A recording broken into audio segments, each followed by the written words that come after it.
तो मैं अभी नहीं बताऊंगा। आई होप तुमने थोड़ा रिवाइज कर लिया होगा।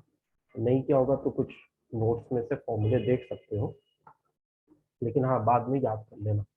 तो क्वेश्चंस डिस्कस करेंगे और जो भी थ्योरी यूज होगी कोशिश करेंगे कि मैक्सिमम थ्योरी हम लोग कवर कर लें।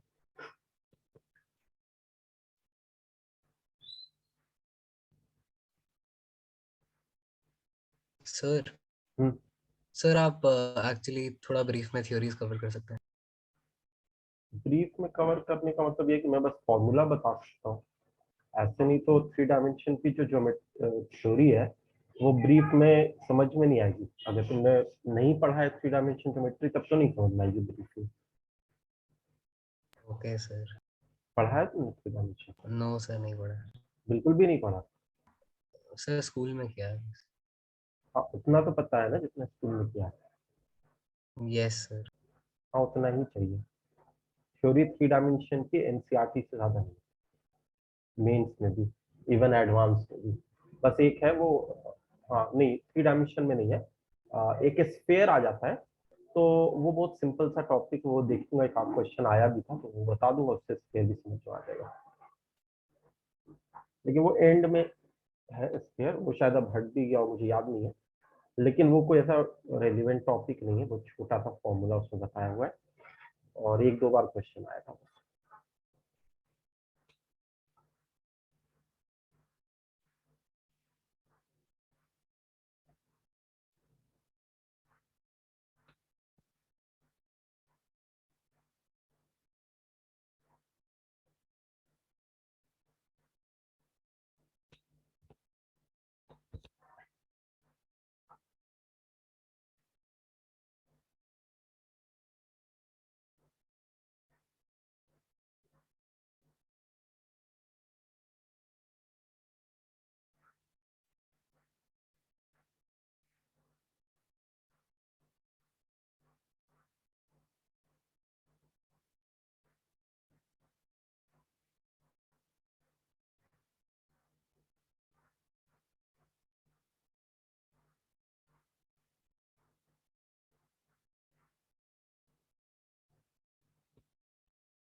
जब तक और किसी ने ज्वाइन नहीं किया तो स्टार्ट कर लेते हैं।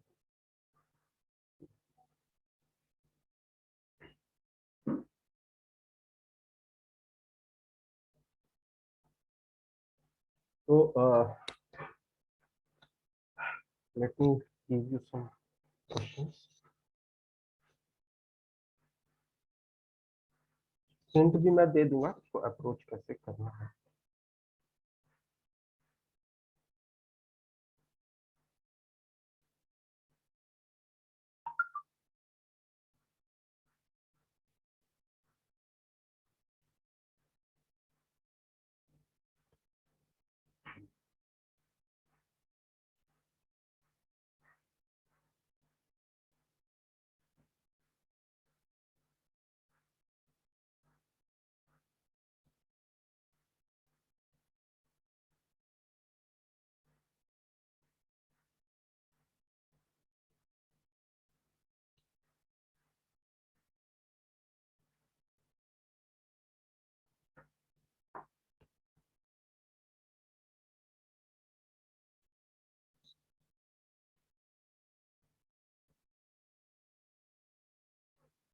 So let us start with the question.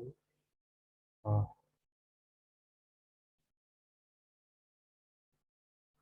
giving you this question.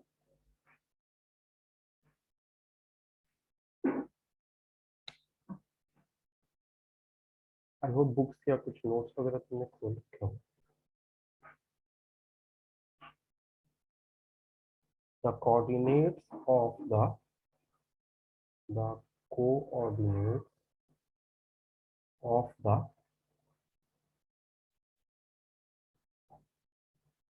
foot of perpendicular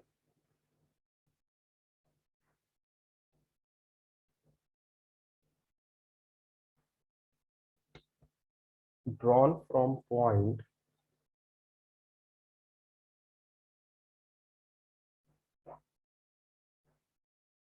P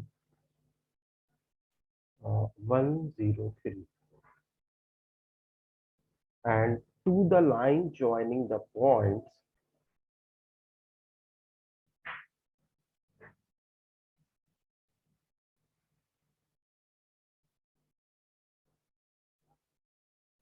A 471 and B 353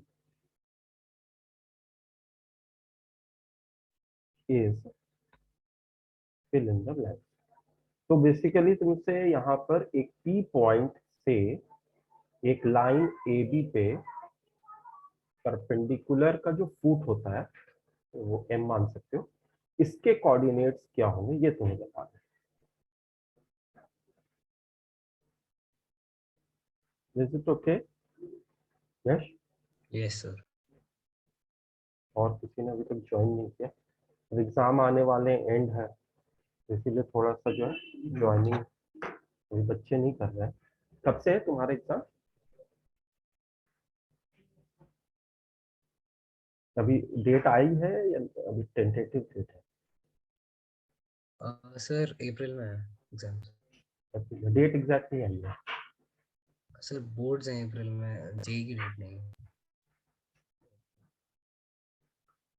बच्चे कम हो जाते हैं ना तो पढ़ाने में वो इंटरेस्ट ही नहीं होता। जब तुम लोग को पढ़ाता हूँ तभी थोड़ा मन लगा रहता, वरना ऐसा लाइफ जो है ना। चलो एनीवेज फिर अगला सेशन स्टार्ट करना जल्दी।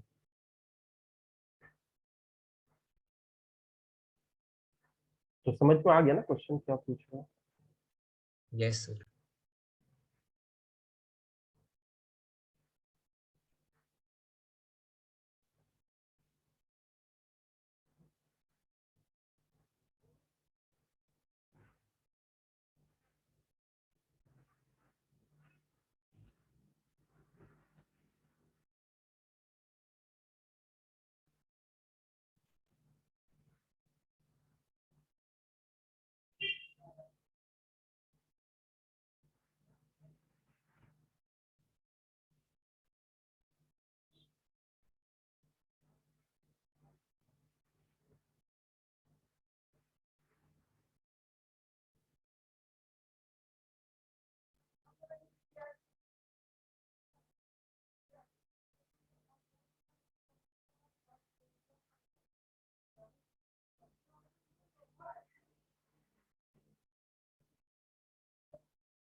इसको ऐसे अप्रोच कर सकते हो, लाइक ये जो तुम्हारा पॉइंट है और ये एम पॉइंट जो तुम्हें निकालना है, इस पॉइंट के जो कोऑर्डिनेट्स हैं, लेट अस सपोज वो ऐसा ले लो अल्फा बीटा गामा, ये हमें एक्चुअली निकालना है। और what we can observe is ये पॉइंट है 471 और ये है 353। तो बेसिकली अगर हम इस फिगर को देखें तो इस फिगर से हमें दो चीज समझ में आ रही है। तो ये समझ में आ रहा है कि ये जो पीएम है, this PM line, this is actually perpendicular to AB। ये एक फैक्ट हम यूज करके कुछ इक्वेशन बना सकते हैं, ठीक है। दूसरा फैक्ट हमें जो मिल रहा है यहाँ पे वो ये मिल रहा है कि दोनों हाँ, मतलब आई थिंक ये फैक्ट एनफ है ये पता करने, मतलब इस फैक्ट को तुम कैसे यूज करोगे ये तुम्हें देखना है।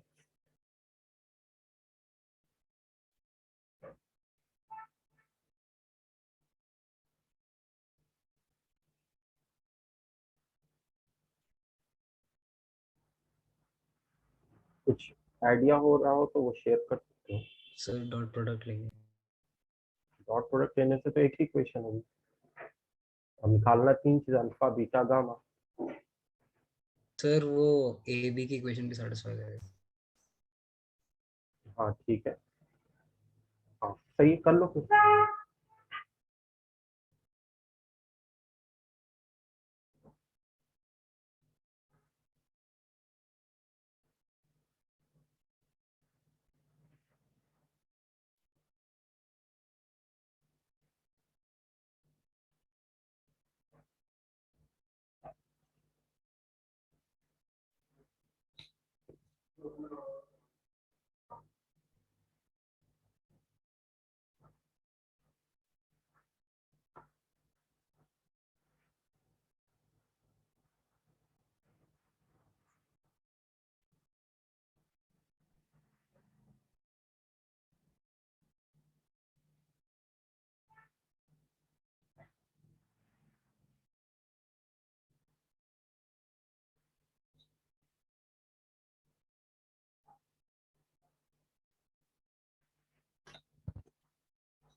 हाँ, चलो।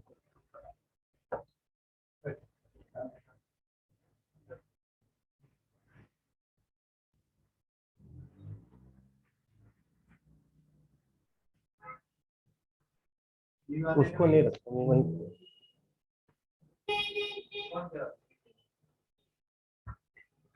गेट बंद कर दो।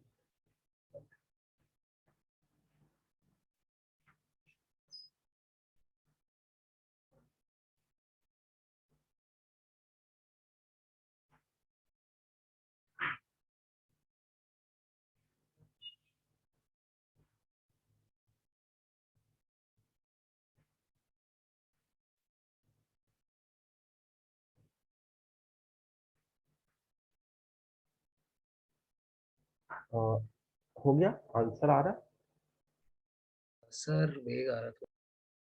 है? एक आ रहा, अच्छा। तो इसमें तुमने देखते हैं, डिस्कस कर लेते हैं। तो बेसिकली अगर हमारे पास ये जो ए बी है, इसकी इक्वेशन अगर हम पहले कर लेते हैं तो ये हो जाएगा 2 पॉइंट्स गिवन गिवन है इस लाइन पे, ए और बी। तो एज यू नो, इस तरह की लाइन की इक्वेशन होती है x minus x one upon x two minus x one is equal to y minus y one upon y two minus y one is equal to z minus z one upon z two. अब इसमें मैं नहीं चाह रहा हूँ कि ये equation derive कैसे होती है, लेकिन ये याद रख सकते हो कि कोई भी लाइन पे अगर 2 पॉइंट्स दिए हुए हो, X one Y one Z one और X two Y two Z two, तो उससे उस लाइन की इक्वेशन जो हम लिखते हैं वो ऐसे लिखते हैं। अब क्या है, ये हो जाएगा x minus four upon x two minus x one करेंगे तो 3 - 4 होगा, और y माइनस वाई वन करेंगे तो y माइनस 7, और y two minus y one अगर करेंगे तो ये हो जाएगा 5 - 7, और z माइनस जेड वन अगर करते हैं तो ये हो जाएगा z माइनस 4 7 1, और ये हो जाएगा 3 - 1। ठीक है, अब इससे जो हमारे पास इक्वेशन आ रही है ए बी लाइन की, वो आ रही है x minus four upon minus one is equal to y minus 7 upon minus two is equal to z minus 1 upon minus two. Is it okay? Yes sir. और in fact तुम ये भी कर सकते हो कि ये जो तीनों में माइनस है उसको कैंसिल भी कर सकते हो, तो प्लस में आ जाएगा। तो सर यहाँ तक थ्री आई माइनस होप, वन तो पॉजिटिव टू आना चाहिए ना। हाँ हाँ सही बोल रहे हो।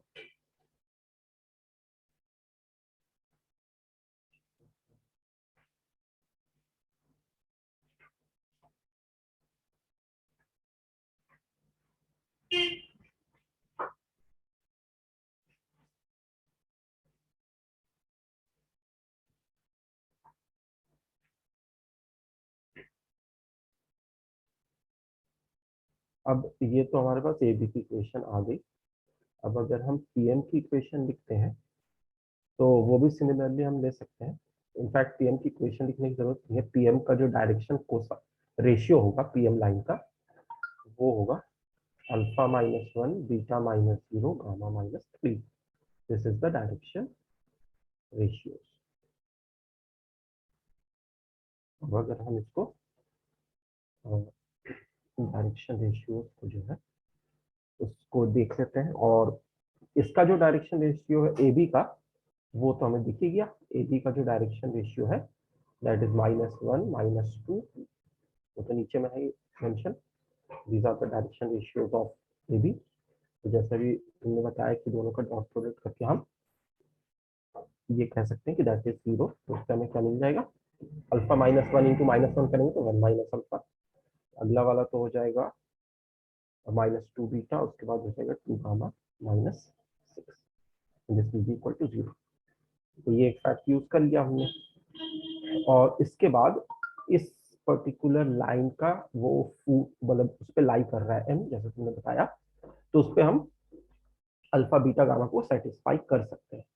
इनफैक्ट एक्स की जगह अल्फा, वाई की जगह बीटा और जेड की जगह गामा लिख लेते हैं अगर, तो इससे हमें अल्फा बीटा गामा की क्या वैल्यूज मिलेंगी। मतलब हम तीनों को लेटर सपोज किसी के बराबर है, लेटर सपोज सम के, तो इससे हमें क्या मिलेगा, alpha is equal to four minus K, beta is equal to seven minus two K, gamma is equal to two K plus one. अब ये हम सबको के टर्म्स में लिखने के बाद अब इसको पुट कर देंगे। ये काम तुम कर लो, देखो के की क्या वैल्यू आ रही है बताओ। और जब एक बार के की वैल्यू आ गई तो वापस से फर्स्ट इक्वेशन में डाल के अल्फा बीटा गामा क्या है कैलकुलेट कर लो। यहाँ तक तो क्लियर हो गया होगा ये। यस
सर माइनस सिक्स आ रहा है। माइनस सिक्स आ रहा है के की वैल्यू के, अल्फा बीटा गामा भी निकाल।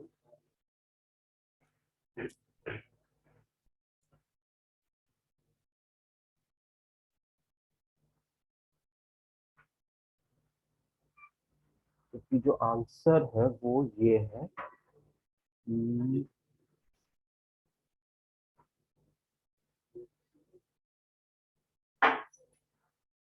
Answer is alpha beta gamma is five by three,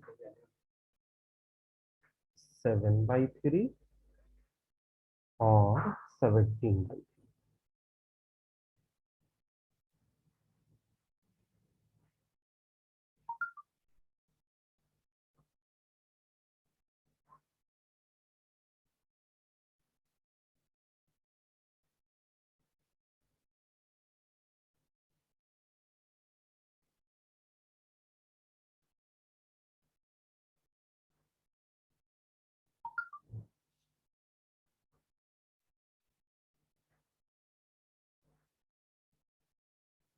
आ रहा है ये आंसर?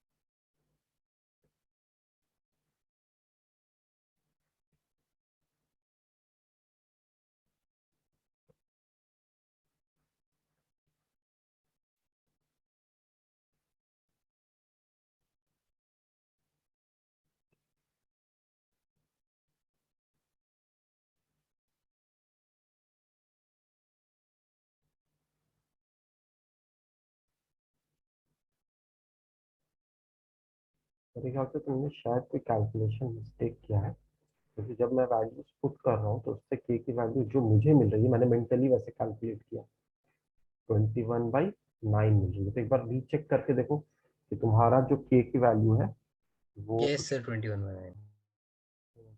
ठीक है। तो 7/3 है। अब देखो अल्फा बीटा गामा ये आ रहा है या नहीं आ रहा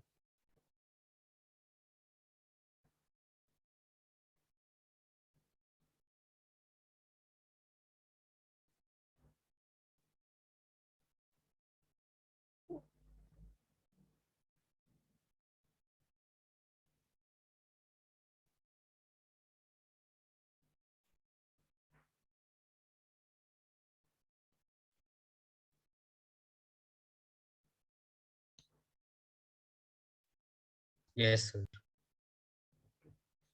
now let us discuss a question on planes.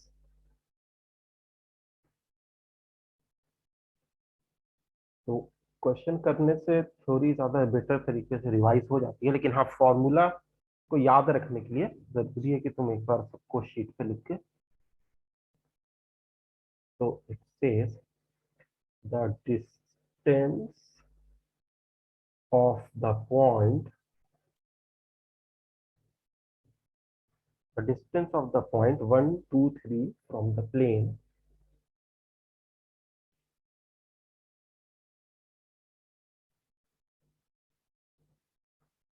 x minus y plus z is equal to 5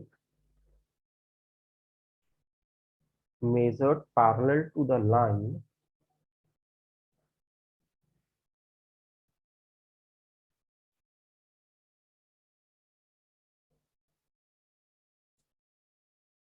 x by 2 is equal to y by 3 is equal to z by minus 6 is.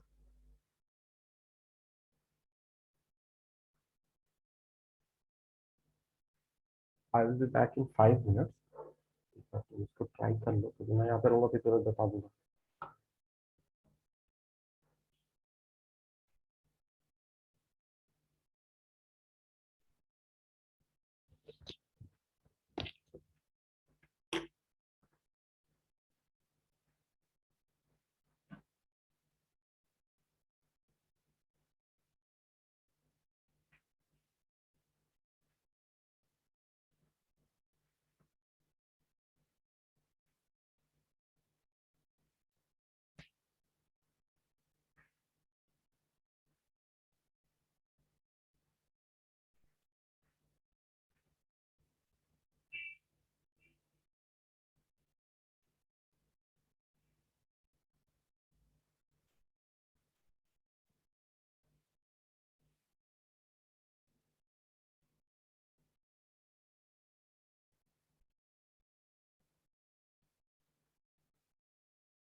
यश कुछ progress हुआ? Sir perpendicular distance calculate हो गया। अच्छा, क्या answer आ रहा है? Sir 1 unit आ रही हाँ ठीक है। कैसे किए? मेन मेन स्टेप्स बस बता दो। है। सर पहले स्टैंडर्ड फॉर्म में लेके आए हम प्लेन की इक्वेशन को, हम्म, और सर फिर डिस्टेंस का फॉर्मूला यूज किया। डायरेक्शन कोसाइन भी निकाले होगे। Yes sir. डिस्टेंस का फॉर्मूला लेकिन कहाँ पे यूज हो रहा है? वो तो दो पॉइंट के बीच में होता था डिस्टेंस का फॉर्मूला। सर प्लेन और पॉइंट के लिए भी होता है। कौन सा फॉर्मूला था प्लेन और पॉइंट के लिए? Sir ax1 plus by1 plus cz1 minus d over a square अच्छा plus b square plus c square. ठीक है ठीक है। लेकिन और ये जो तुम निकाले हो, ये तो परपेंडिकुलर डिस्टेंस निकाले हो, राइट? Yes sir. लेकिन ये तो कह रहा है कि x/2 is equal to y/3 is equal to z/-6 के अलोंग का डिस्टेंस निकालना है। Yes sir. तो सर तो डॉट प्रोडक्ट लेंगे। डॉट प्रोडक्ट से तो आंसर तब आता ना जब तुम्हारी ये जो लाइन है, वो लाइन, ये जो तुम्हारी लाइन है, अगर ये वाली लाइन और ये वाला प्लेन, ठीक है, ये अगर इस पॉइंट P से अगर तुम इस प्लेन पे परपेंडिकुलर ड्रॉप कर रहे हो, तुम तो ये डिस्टेंस निकाल लो ना। यस तो सर। ये कह नहीं रहा, ये तो कह रहा है कि ये जो लाइन है इसके अलोंग का डिस्टेंस निकालना है। तो इसके अलोंग मान लो ये लाइन ऐसी है, तो फिर इसके पैरेलली अगर हम एक लाइन ड्रॉ करेंगे और ये डिस्टेंस निकालेंगे, that will be the answer. लेकिन तुम्हारा आंसर आ गया है सही। इसका क्या मतलब है? इसका मतलब ये है कि ये जो लाइन है दी हुई, वो कोइंसिडेंटली इस परपेंडिकुलर के पैरेलल है। लेकिन तुमने ये चेक किया नहीं है, तो नो तुम्हारा सर। तो आंसर तो सही आ गया, लेकिन तरीका तो गलत है। ऐसे कहीं पर अगर ये परपेंडिकुलर नहीं होगी तो फेल हो जाएगा। Yes sir. जैसे जैसे तुम अगर इसके डायरेक्शन रेशियो कोसाइन के देखोगे, 1 - 1 और 1 है, और इसका देखोगे लाइन का तो 2 3 - 6 है। तो बेसिकली अगर तुम दोनों को कंपेयर करते हो, इस लाइन को और ये जो प्लेन है इसका नॉर्मल एक्चुअली, तो इसका जो नॉर्मल है और ये जो लाइन का डायरेक्शन रेशियो है, अगर तुम दोनों को कंपेयर करते हो, तो इनफैक्ट तुम दोनों का डॉट प्रोडक्ट लोगे तो 1 × 2 -1 × 3 +1 × -6 करोगे, तो ये आंसर देगा 2 - 3 -6, विच इज एक्चुअली -7। तो ये तो जीरो है नहीं। नहीं, डॉट प्रोडक्ट नहीं करेंगे ना, ये तो प्लेन प्लेन के परपेंडिकुलर लाइन है। तो अगर प्लेन के परपेंडिकुलर लाइन है तो जो नॉर्मल है वो तो पैरेलल टू द लाइन हो गया। तो पैरेलल भी लेकिन नहीं है। अगर तुम इसका डायरेक्शन रेशियोज देखते हो और इसका डायरेक्शन रेशियोज देखते हो, तो ये तो प्रोपोर्शनल नहीं है ना। प्रोपोर्शनल होते तब पैरेलल होते हैं, राइट? तो तुमने कोई यस कैलकुलेशन मिस्टेक करके आंसर ले आया है और वो कोइंसिडेंटली सही आ गया है। तुम एक बार अपनी कैलकुलेशन देखो, उसमें तुमने कुछ गलती की है।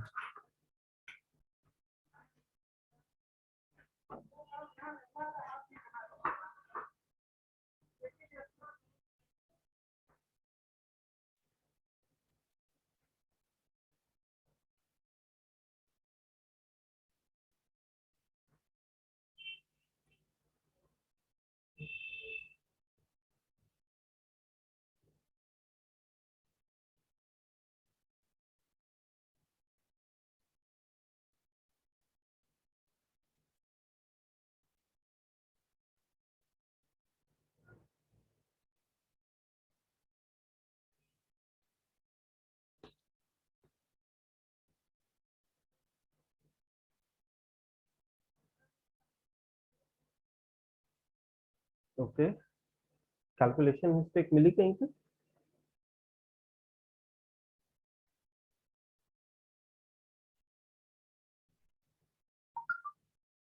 क्योंकि अगर तुम आइडियली इसको कर रहे हो तो तुम्हें ये समझना चाहिए कि ये जो लाइन की इक्वेशन दी हुई है x/2 is equal to y/3 is equal to z/-6, इसके पैरेलल की डिस्टेंस, इसके पैरेलल जो डिस्टेंस होगी वो निकालनी है।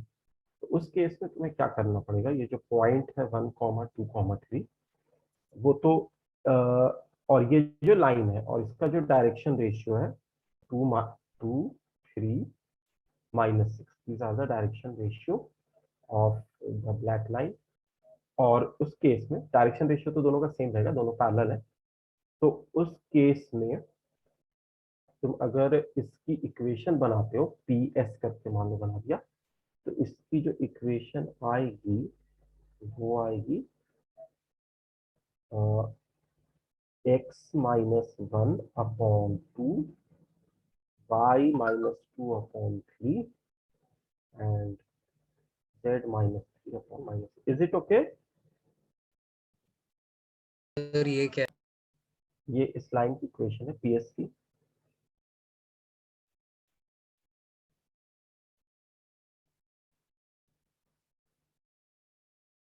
जो पीएस लाइन है इसका डायरेक्शन रेशियो वही है जो ये लाइन गिवन है, ये दोनों पैरेलल है। तो 2, 3 -6 मैंने नीचे ले लिया, ऊपर में मैंने ये जो पी पॉइंट है इसको लिया है। तो उससे हमारे पास वो जो फॉर्मूला हो जाता है x-x1/a y-y1/b z-z1/c, उससे हम इस लाइन की इक्वेशन पीएस को लिख सकते हैं। Is it okay? Yes sir. अब जब तुम ये लिखोगे इसके बाद तुम ये कर सकते हो कि let us suppose all of them are equal to some K, और उसके बाद जो एक्स वाई जेड की वैल्यू होगी वो हो जाएगी 1 + 2k, 2 + 3k और 3 - 6k। तो ये एक्स वाई जेड मिल जाएगा। मतलब कोई भी पॉइंट जो उस लाइन पे है, अगर हम चाहते हैं कि ये एस निकालें which is alpha beta gamma, तो आप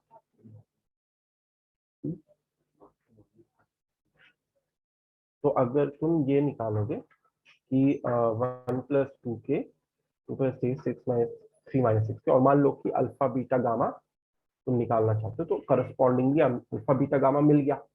अब जब एक बार अल्फा बीटा गामा मिल गया तो ये अल्फा बीटा गामा पीएस पे भी है और इस प्लेन पे भी लाई कर रहा है। तो इसका मतलब इस प्लेन की इक्वेशन को सेटिस्फाई करना चाहिए। प्लेन की इक्वेशन ये है x - y + z = 5। तो उस पर हम इसको सब्स्टिट्यूट करेंगे, तो 1 + 2k -2 - 3k + 3 - 6k is equal to 5। इससे हमें क्या मिल रहा है,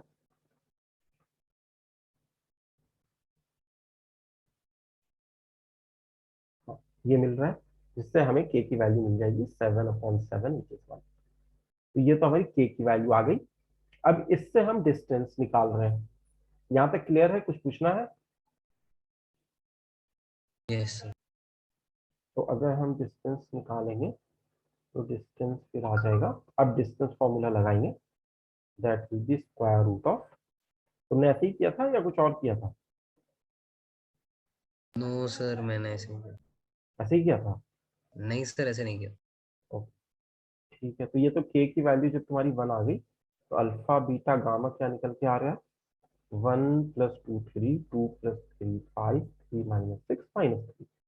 अब मैं इनको इनसे इसकी डिस्टेंस निकालता हूँ, तो 3 - 1 हो जाएगा 2 का स्क्वायर 4, और 5 - 2 हो जाएगा 3 का स्क्वायर 9, और -3 - 3 हो जाएगा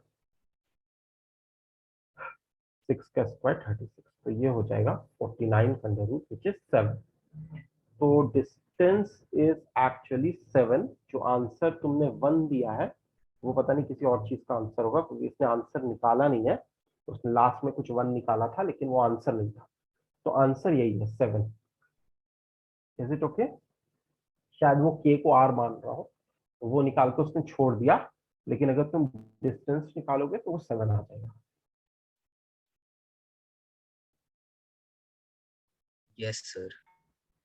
नेक्स्ट क्वेश्चन पे आ जाए या अभी नोट कर रहे हो उसको? सर थोड़ा सा ऊपर स्क्रॉल कर दीजिए।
सर हम्म, सर प्लेन के नॉर्मल और सर लाइन के डायरेक्शन रेशियोज का डॉट प्रोडक्ट से भी तो सर सेम आंसर है।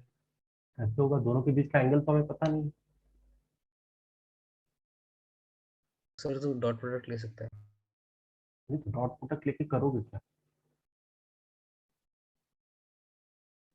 किस चीज से इक्वेट सर वो करोगे? उससे सर अलोंग मिल जाएगा ना सर, जो डिस्टेंस। डिस्टेंस डॉट प्रोडक्ट लेके तो तुम्हें कॉस थीटा मिलता है ना। तो जो एंगल है थीटा वो हमें कहाँ पता है? और वो हमें पता करने की जरूरत ही नहीं है। एंगल थीटा जो होगा वो ये होगा, दिस इज द एंगल। ये भी नहीं होगा इनफैक्ट, ये लाइन और ये प्लेन है ना, दिस इज द नॉर्मल। तो ये होगा एंगल थीटा। हमें यस थीटा पता तो है नहीं।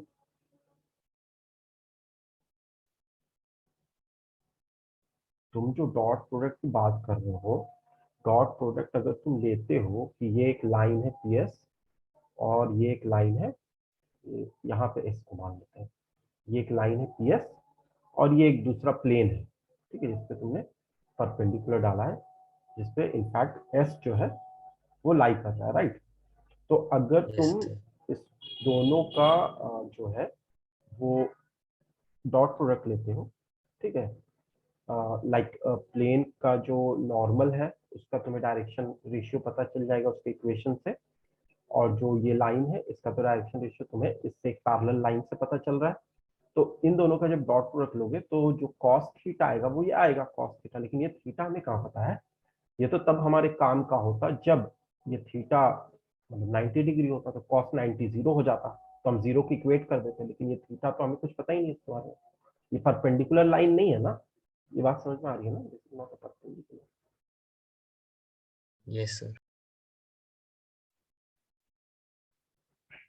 हाँ सर, तो हम cos थीटा को मल्टीप्लाई कर सकते हैं ना सर, जो लेंथ आई है उससे, परपेंडिकुलर की।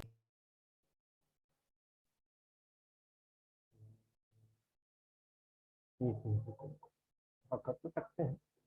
कॉस सर वैसे भी थीटा आंसर से आता है। करेंगे, परपेंडिकुलर की लेंथ तो तुम ठीक है वैसे निकाल लोगे, और तुम्हें डी निकालना है तो कंपोनेंट की बात कर रहे हो, यस सर। तो उसका जो डी का कंपोनेंट है,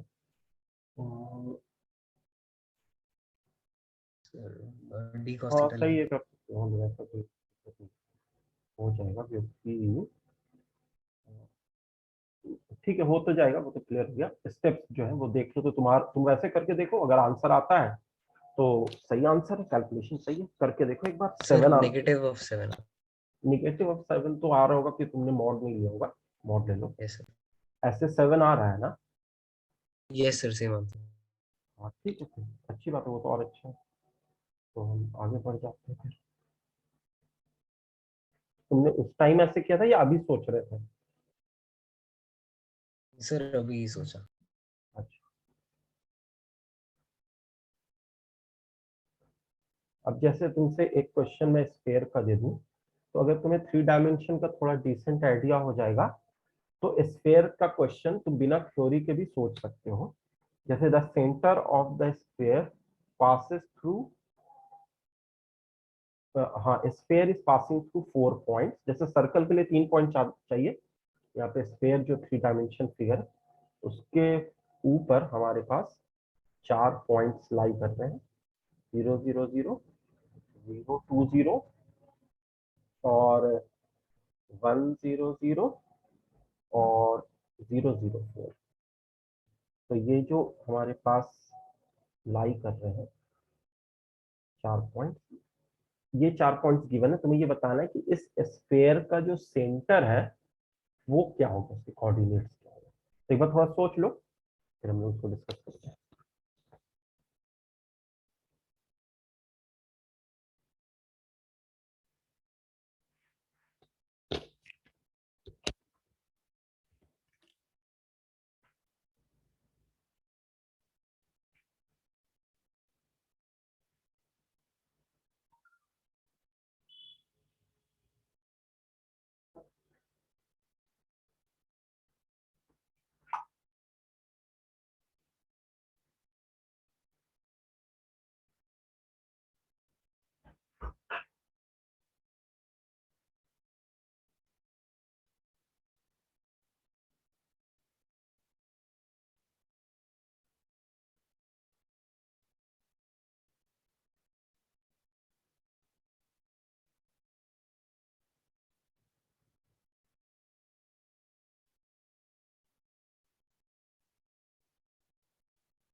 डिस्टेंस फॉर्मूला अप्लाई करेंगे।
ओके यश, तो तुम्हारा आ रहा है 1/2 1 2, राइट?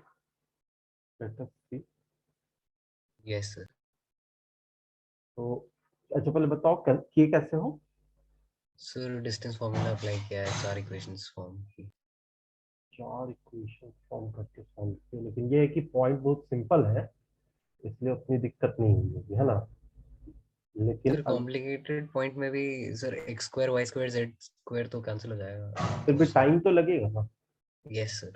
तो टाइम को अगर तुम नहीं लगाना चाहते हो अननेसेसरी कैलकुलेशन से, क्योंकि 4 इक्वेशन 4 वेरिएबल इन्वॉल्व है, तो इसको कैलकुलेट करने में फिर भी टाइम लग जाएगा। यहाँ पर नहीं लग रहा होगा क्योंकि मतलब सब एकदम सिंपल सिंपल पॉइंट, 2 जीरो है और एक नॉन जीरो सब में। तो यस सर। अगर कुछ और पॉइंट होता उस केस में कोई और तरीका सोच सकते हैं?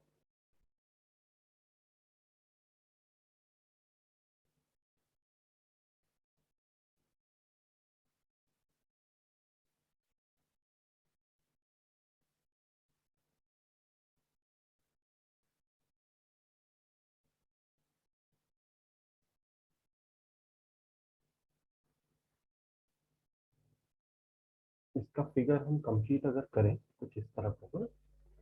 अभी मुझे नहीं पता कि कोई और मेथड है या नहीं, मैं भी सोच रहा हूँ।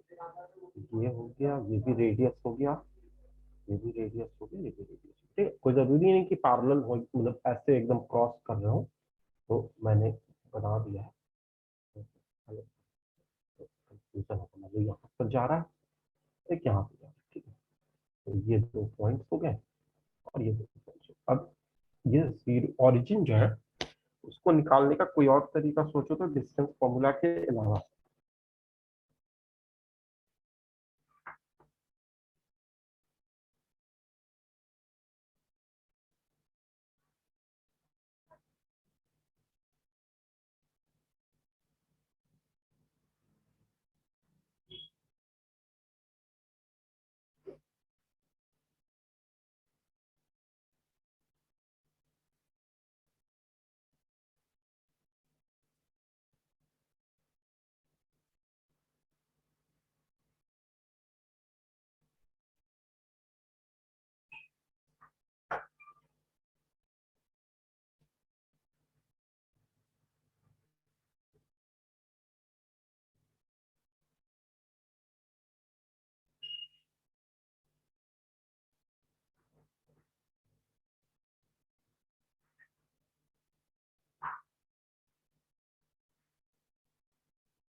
कुछ हो रहा है क्लिप? नहीं, सर टैंजेंशियल प्लेन्स ले सकते हैं। प्लेन से ही होगा।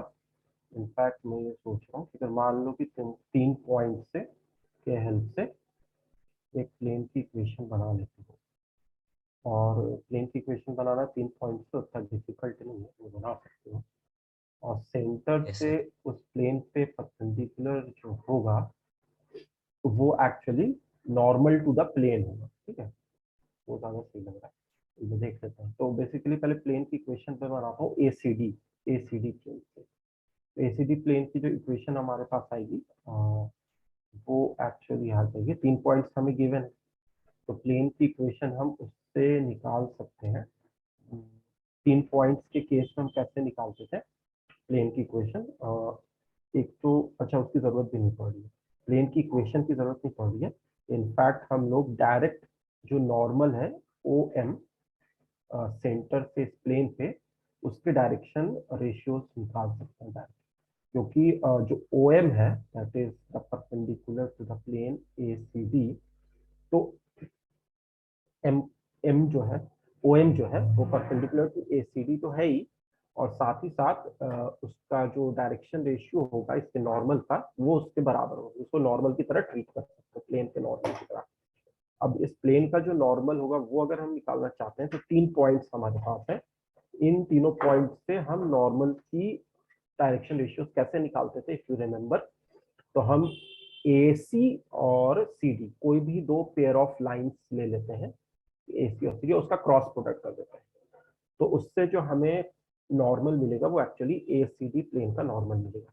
अब इसका जब हम क्रॉस प्रोडक्ट करेंगे तो ए जो सी डी है वो है 1 आई कैप माइनस 2 जे कैप और 0 के कैप, और ये जो तुम देखोगे x2 minus x1 y2 minus y1 z2 minus z1 ऐसे ही करते थे, तो ये हो जाएगा 2 जे कैप और माइनस 4 के कैप। अब इनका तुम क्रॉस प्रोडक्ट अगर करते हो तो that will be by this determinant i j के नीचे हो गया 1 माइनस 2 और 0, और वो वाली जो लाइन है वो 0 2 माइनस 4, तो ये तुम्हारे पास आ गया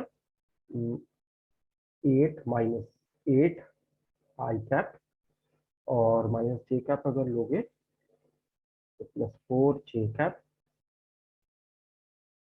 प्लस 2 के कैप। ठीक है, ये हमारे पास ये नॉर्मल आ गया, जैसे ओ एम का डायरेक्शन रेशियो आ गया। तो अब हम ओ एम लाइन जो है उसका डायरेक्शन रेशियो जानते हैं। यहाँ पे क्लियर है? Yes sir. सर हम कोई भी दो ले सकते हैं।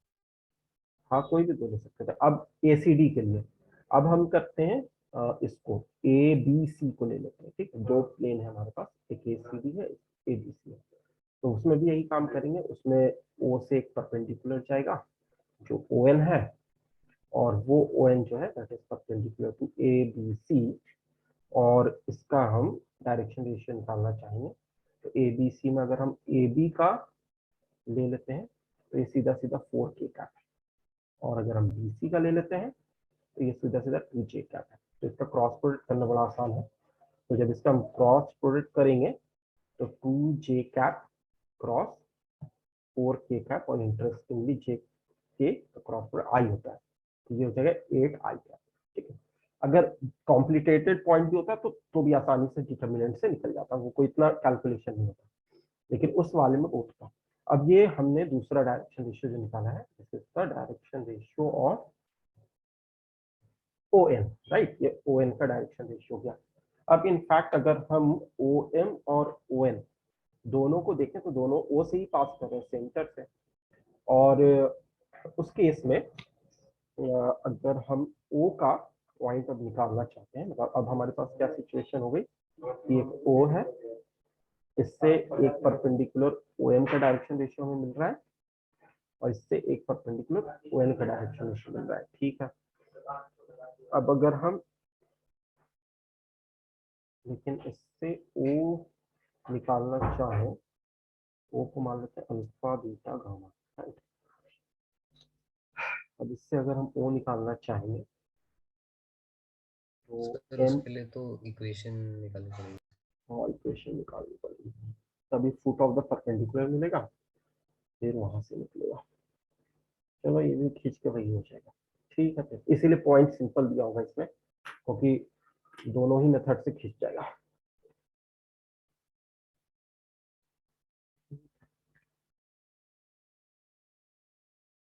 तो तुम्हारा आंसर जो है वो सही है, 1/2 1 2, राइट, यही है ना आंसर। तो यस सर। इनका भी हो गया।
ये क्वेश्चन करना, the point where this line meets the plane this one is.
Hello,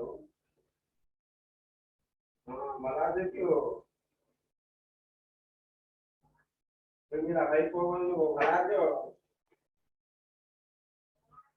मेरा भाई को भरा दो, बनवा दे क्यों?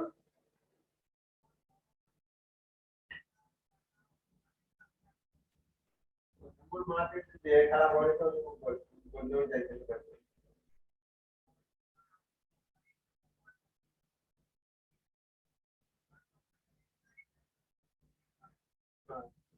हाँ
ओके यश, तुम्हारा आंसर मुझे मिल रहा है 3 - 1 1। ओके, तो लेट अस सी, तो क्या सही होगा?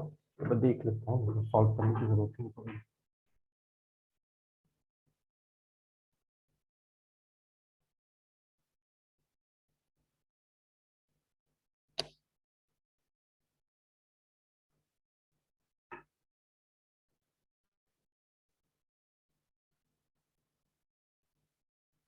इसमें जो आंसर है उसमें 3, 1, 1 है, और तुम्हारा जो y आ रहा है वो -1 आ रहा है। वो +1 आना चाहिए। एक बार देखो कैलकुलेशन मिस्टेक है या मैं कैलकुलेट कर लेता हूँ।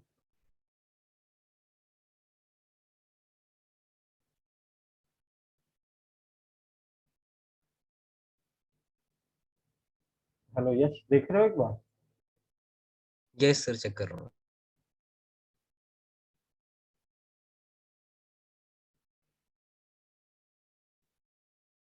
नो सर, मेरा सेम ही आ रहा है, -1 आ रहा -1 आ रहा है।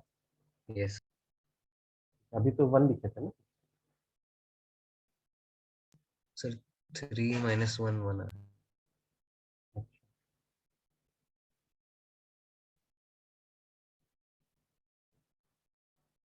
हम्म, चलो एक बार देख लेते हैं।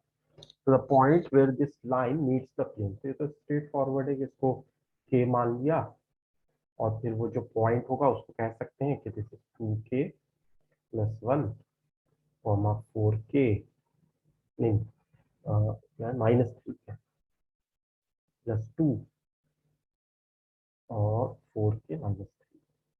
तो ये जो पॉइंट्स हमारे पास आ रहे हैं वो इस प्लेन को मीट कर रहे हैं, तो उसको सेटिस्फाई करेंगे। तो ये हो जाएगा 4k + 2 और -12k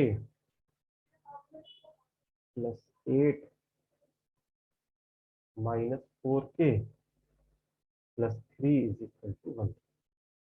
तो हम क्या कर सकते हैं, 4k और -4k को कैंसिल करेंगे तो हमें मिलेगा 12k = 12। तो इससे k की वैल्यू आ रही है 1। इससे हमें पॉइंट्स मिल जाएंगे 3 -1। तो उन लोगों ने कुछ मिस्टेक किया होगा, 3 -1। Yes sir. तो बेसिकली यही कुछ था, और को और प्रैक्टिस करो तो नेक्स्ट क्लास में डाउट्स वगैरह होंगे तो डिस्कस करेंगे।